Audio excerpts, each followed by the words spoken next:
मैं एक मसीह विरोधी व्यक्ति हूँ। सेवक लोगों को मैंने मारा है। सेवक लोगों को मारना ही नहीं, विश्वासियों को मारा हूँ। मैं जहाँ पर नौकरी करता था, वहाँ पर 200 लोग मेरे नीचे काम करते थे। तो वहाँ पर मैंने वो 200 लोगों में काफ़ी लोग मसीह लोग थे। वो मसीह लोगों को सबको मैंने मारा, सबको मैंने गाली दिया, सबको मैंने बहुत गंदे गंदे बातें कहे और उनको इतने इतने बातों से उनके दिल को दुखाया कि कहा भी नहीं जा सकता। कुछ लोगों ने मुझे बाइबल दिया था एक बार। वो बाइबल को मैंने फाड़ कर फेंक दिया, और सिर्फ बाइबल को फाड़ कर फेंका ही नहीं, उसको मैं जलाया भी हूँ। उसको फाड़ कर, उसको जो ब्लैक कलर का जो रहता ना, काला कलर का, उसे लेकर जाकर उसको मैं आग में डाल देता था, जला देता था। ऐसा कठोर व्यक्ति था। ईसाई लोगों से, ईसाइयत से, मसीहत से नफरत करता था। मैं बहुत नफरत करता था। मैं आज अपनी गवाही को, प्रभु ने मेरी ज़िंदगी को कैसे बदला, इस गवाही को मैं आपके साथ शेयर करने की आशा करता हूँ। वो वो हर एक लोगों को पहले मैं धन्यवाद करना चाहता हूँ, जो जो लोग क्यूआर कोड को स्कैन करके हमारी आर्थिक रूप से इस सेवकाई में बीज बोते हैं। आप सभी लोगों को धन्यवाद, और आप सभी लोग हमारे लिए प्रार्थना करिए। हम आपके लिए ज़रूर प्रार्थना कर रहे हैं। अगर कोई और व्यक्ति अगर मदद करना चाहता है इस गवाहियों के इस सेवा में, और भी गवाहियाँ लाने के लिए आप मदद कर सकते हैं। दोस्तों, अभी मैं अपनी गवाही को आप सभी लोगों को बांट रहा हूँ। आप सभी लोग ध्यान से सुनिए। मेरा नाम है सत्यनारायणा। मेरी ज़िंदगी एक शाउल के समान थी। मैं एक पद्मशाली हिंदू धर्म से रिलेट करता हूँ, हिंदू धर्म से हूँ। मुझे पद्मशाली जात है हमारा। मैं पूरे मसीह समाज से विरोध करता था। क्यों विरोध करता था? क्योंकि मुझे बिल्कुल लगता था कि वो धर्म हमारा नहीं है। हमारे यहाँ के लोग इस धर्म को स्वीकारते नहीं है, और वो अंग्रेज़ों का है। इस तरीके से मैं सोचता था, और मैं परमेश्वर के पूरे खिलाफ था और ईसाइयों के पूरा खिलाफ था। दोस्तों, मैं SWC गोडाउन्स में 200 स्टाफ का मैं इंचार्ज था, सिक्योरिटी इंचार्ज। और वो 200 लोगों को मैं बहुत तकलीफ़ देता था। और 200 लोगों में बहुत सारे लोग क्रिश्चियंस थे। वो सारे क्रिश्चियंस को मैंने बहुत तकलीफ़ दिया। वो लोग जब भी प्रार्थना करते थे, बाइबल पढ़ा करते थे, वचन वो लोग सब लोगों को जब समझाते थे, ऐसे समय पे मैं उनको बहुत टॉर्चर करता था, उनको बहुत मजाक उड़ाता था, मारता था, पीटता था। मैं ऐसे दिख रहा हूँ, लेकिन मैं मारता था, पीटता था और गाली देता। मुझे कोई उल्टा भी नहीं बोल पाता था। ऐसा व्यक्ति था मैं।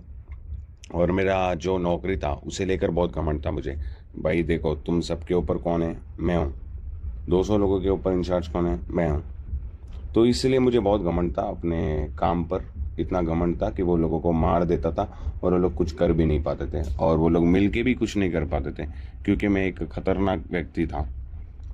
तो SWC में मैं गोडाउन्स में 200 स्टाफ के ऊपर काम करता था, और इंचार्ज था वो लोगों का। और उन्हीं में मसीह लोगों को मारता था, पीटता था, गाली देता था। जैसे शाउल करता था पहले, वैसे ही मैं भी करता था। और लोगों ने मुझे एक बार बाइबल गिफ्ट किया था। किसी ने बोला कि ब्रदर आप बाइबल लो, तो मैं उस बाइबल को फाड़ कर आग में डाल के जला दिया। तो इतना ये सब करता था मैं। सिर्फ मतलब विश्वासियों तक सीमित नहीं है, मतलब वो लोग तो प्रभु को जानते हैं, सिर्फ उनको मारा हूँ ऐसा बिल्कुल भी नहीं है। बहुत सारे पास्टर्स लोग थे जिनको मैंने मारा। और वो लोगों ने जब बाइबल दिया, उस बाइबल को भी मैं आग में डालकर जला दिया। मैं सोचा था कि छी, ये बाइबल कौन पढ़ता है, ऐसा करके बहुत ज़्यादा करता था। और मेरी ज़िंदगी बहुत अलग रीति से बीत रही थी। मेरी ज़िंदगी जिसको वर्णन भी नहीं कहा करा जा सकता है दोस्तों। मेरी ज़िंदगी इतनी बेकार होने वाली थी करके मुझे नहीं पता था। मतलब मेरी ज़िंदगी में क्या हुआ कि मैं अपने नौकरी पर घमंड करता था, जैसे कि मैंने आपको बताया था, SWC पर। और उसी नौकरी का जो पूरा कंपनी है हमारा, वो कंपनी पूरा लॉस होते जा रहा था। और इस वजह से हमारे काम सबके निकलते जा रहे थे। जैसे जैसे निकलते जा रहे थे, तो मेरा काम भी वहाँ से, मुझे भी वहाँ से बर्खास्त किया गया। जैसे ही मुझे वहाँ से भी निकाल दिए, तो मेरी ज़िंदगी में बहुत परेशानियाँ आने शुरू हो गई। क्योंकि जैसे ही काम से निकल गया, वैसे ही मेरे आँखों में, एक आँख में दिखना थोड़ा सा ब्लर टाइप हो रहा था, धुंधला धुंधला दिख रहा था। तो जैसे ही ये हुआ, तो मैंने क्या किया, हॉस्पिटल में गया। मैं और मेरी वाइफ दोनों मिलकर के हॉस्पिटल में दिखाए वहाँ पर। तो डॉक्टर ने देखा, और डॉक्टर ने देखकर बोला कि देखो आपके आँखों का ऑपरेशन करना पड़ेगा, एक का तो करना ही पड़ेगा। ऐसा बोलकर उन्होंने ऑपरेशन करने के लिए मुझे भेजा वहाँ पर ऑपरेशन थिएटर में। तो ऑपरेशन थिएटर में भेजे, तो मैं जाकर पूछा कि सर आज ऑपरेशन करने का था। तो वो लोग बोले कि सर आपका डेट ऑलरेडी आपको दिया गया है 26 जनवरी को। ऐसा बोलकर वो लोगों ने ऑपरेशन के उस दिन आइए, आज क्यों आए करके बोलकर मुझे भेज दिए। तो 26 जनवरी था, तो 26 जनवरी के दिन तो हॉलीडे था। इस वजह से मैं क्या किया, 26 जनवरी के दिन नहीं गया, क्योंकि वो दिन हॉलीडे था तो वो लोग नहीं आएंगे, मुझे पता था। ये सोचकर मैं नहीं गया, और 27 को वापस जब गया तो उन्होंने देखा और ऑपरेशन किया। और ऑपरेशन वो लोग के हिसाब से हो गया पूरी तरीके से अच्छे से। और वो होने के बाद मुझे फ़ोन करके बुलाया गया कि आपका ऑपरेशन हो गया, अभी कैसा है करके। तो मैं अभी और ज़्यादा परेशान हो गया हूँ, क्योंकि दोस्तों ऑपरेशन होने के बाद से, ऑपरेशन से पहले तक तो मेरा आँख धुंधला-धुंधला दिख रहा था, लेकिन ऑपरेशन होने के बाद मैं पूरी तरीके से वो आँख से देखना ही बंद हो गया। वो आँख से कुछ दिखाई नहीं दे रहा था, पूरी तरीके से वो आँख बंद हो गया था। ऐसा हो गया तो मैं डॉक्टर लोगों के पास गया, मैंने बोला डॉक्टर लोग आपने ऑपरेशन किया तो एक आँख को दिखना चाहिए था, जो मुझे धुंधला-धुंधला तो दिखता था, अभी वो भी नहीं दिख रहा, तो अब मैं क्या करूँ? तो वो लोगों ने बोला कि देखो सर, अभी अगर आपके ऑपरेशन अभी वापस करेंगे तो वो आपको सीरियस क्रिटिकल सिचुएशन हो जाएगा, आपका ऑपरेशन नहीं हो सकता, क्योंकि आपके जो नस जो है वो ऑलरेडी सिकुड़ चुका है, ऐसे करके वो लोगों ने बोला।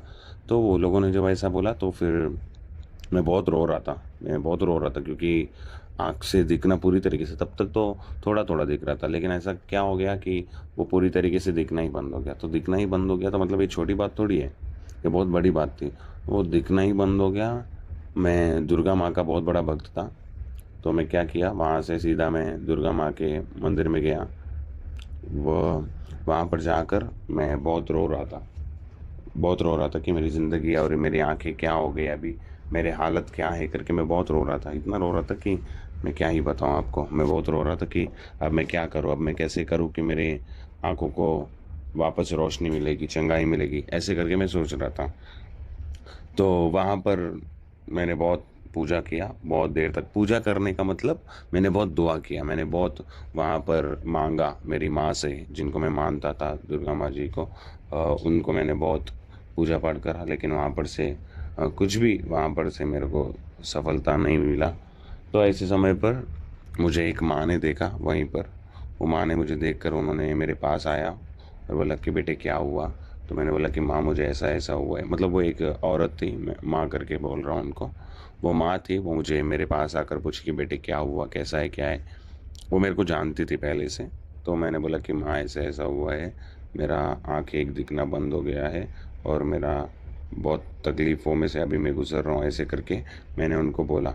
तो उन्होंने क्या बोला कि बेटे तू यीशु को जानता है? तो मैं उस बात से बहुत चिढ़ गया था, क्योंकि हम लोग यीशु को नहीं मानते हैं। लेकिन मेरी परिस्थिति ऐसी थी कि अपने जो परमेश्वर को लेकर जो मैं चिढ़ता था, उसको भी मुझे साइड में रखना पड़ गया, क्योंकि अब मैं चिढ़ के क्या करूँगा? अभी मेरी ज़िंदगी इतनी बेकार है, तो अभी मैं चिढ़ के क्या उखाड़ लूँगा? ऐसे करके मैं सोच रहा था। और वो माँ ने क्या बोला कि बेटे आपके लिए मैं परमेश्वर के बारे में बताना चाहती हूँ, अगर आप सुनना चाहो तो। तो मैं शांत था, मैं कुछ नहीं बोला। मैंने बोला कि क्या है?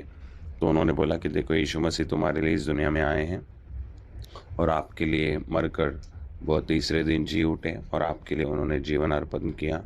ऐसा करके वो परमेश्वर के बारे में बता रही थी। जब परमेश्वर के बारे में बता रही थी तो उस चीज़ को मैं देखकर थोड़ा-सा मैंने ये क्या मेरे को बता रही है प्रभु के बारे में, ऐसा करके सोचा।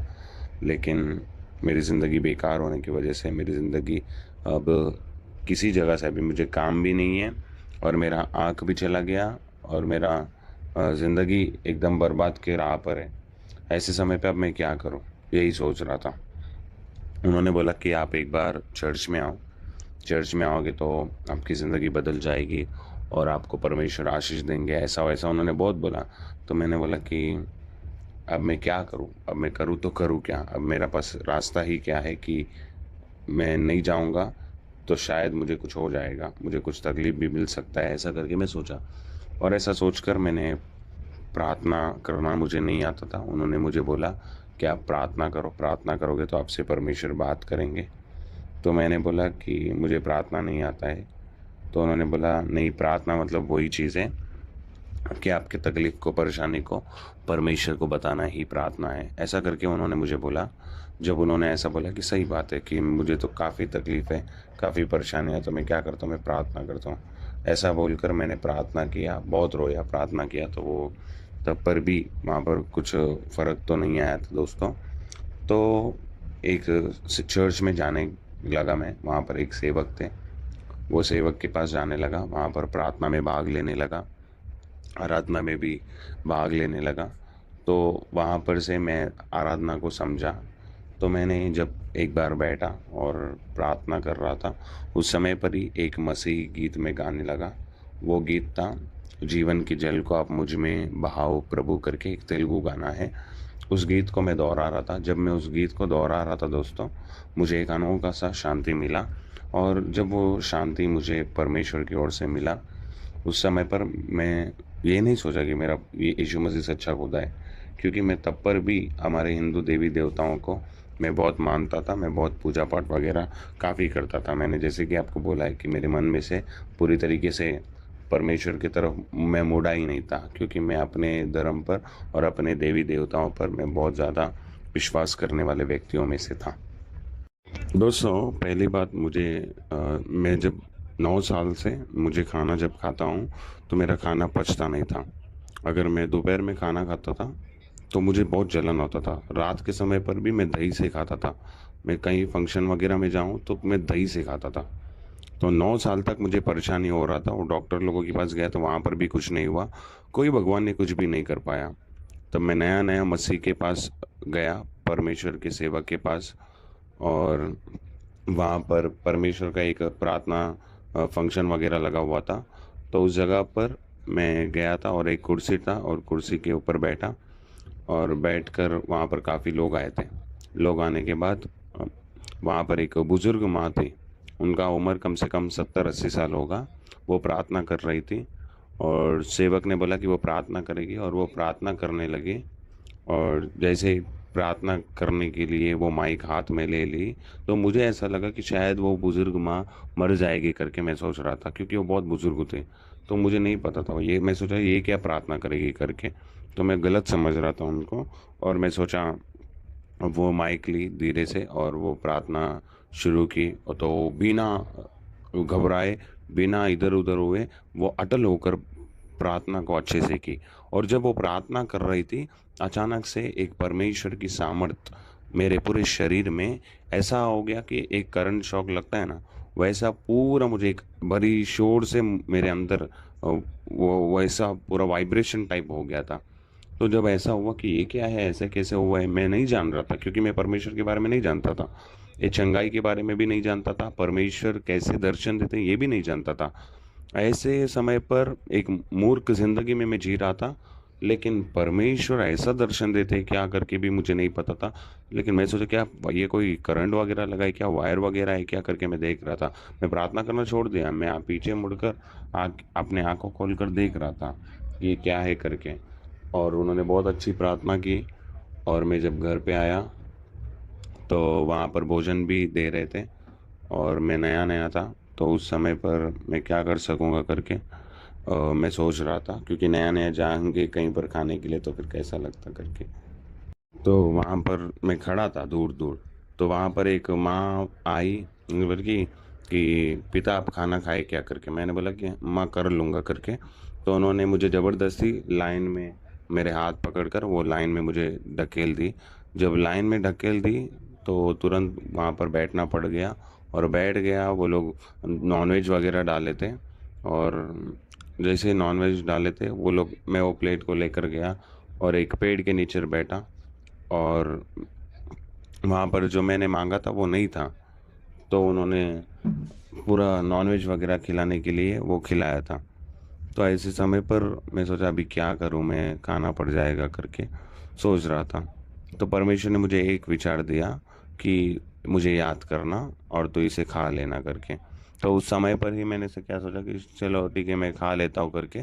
मैं खा लिया, और उस समय पर ही मुझे परमेश्वर ने संपूर्ण रीति से मेरे जो डाइजेशन में तकलीफ़ होता था उससे प्रभु ने चंगाई दिया। मैं घर पे आया, मेरे वाइफ को बताया कि देखो, अगर मुझे रात में पेट में दर्द होएगा तो आप हॉस्पिटल में लेकर जाओ, क्योंकि मेरे मुंह से शब्द नहीं निकल पाएगा, मैं आज चिकन वगैरह खा लिया हूँ, ऐसा करके मैंने बोला। तो मेरी मेरी वाइफ ने सुना ये बात को, और वो बहुत इंतज़ार कर रही थी क्या पता ऐसा होगा क्या। लेकिन मैं रात भर बहुत अच्छे से सो गया, और तब से लेकर अब तक मैं, ऐसा कोई दिन नहीं रहा होगा कि मैं आराम से शांति से ना सोया हूँ, कुछ भी खाने के बावजूद। और बहुत अच्छे से प्रभु ने मेरी ज़िंदगी में अद्भुत कार्य किया, और सब कुछ अच्छे से डाइजेस्ट हो गया। और तब से लेकर अब तक मैं मसीह में आना, और 2017 में आया था, और अभी तक एक भी दवा मैं इस्तेमाल नहीं करता हूँ। मेरा सर में दर्द नहीं होता, मुझे नसों में कोई कमज़ोरियाँ नहीं होता। अगर होता भी तो है, वो हर एक समय पर मैं खुदा को प्रार्थना करता हूँ, और प्रार्थना करके प्रेयर ऑयल के ज़रिए परमेश्वर मुझे चंगा करते हैं, और मुझे कोई दवाइयों की भी ज़रूरत नहीं पड़ती। इस तरीके से प्रभु यीशु मसीह मेरे ज़िंदगी में चंगाई किए थे दोस्तों। और सिर्फ यही नहीं, ऐसे ही 2022 का समय था। 2022 के समय पर मुझे परमेश्वर के उपस्थिति में गया था। वहाँ पर एक सुधाकर डीजे एक व्यक्ति थे, सुधाकर डीजे करके। तो उन्होंने बोला कि आप अपने गवाही बताओ करके। मैं अपने गवाही को बताने लगा, और मैं अपने गवाही बताने के लिए गया। गवाही बता रहा था, जैसे ही गवाही बता रहा था, वहाँ पर काफ़ी लोगों ने गवाही को सुना। अन्य जातीय लोग थे वहाँ पर, और वो सभी लोगों ने मेरे गवाही को सुना, और उनके जीवन में बहुत परिवर्तन आया दोस्तों।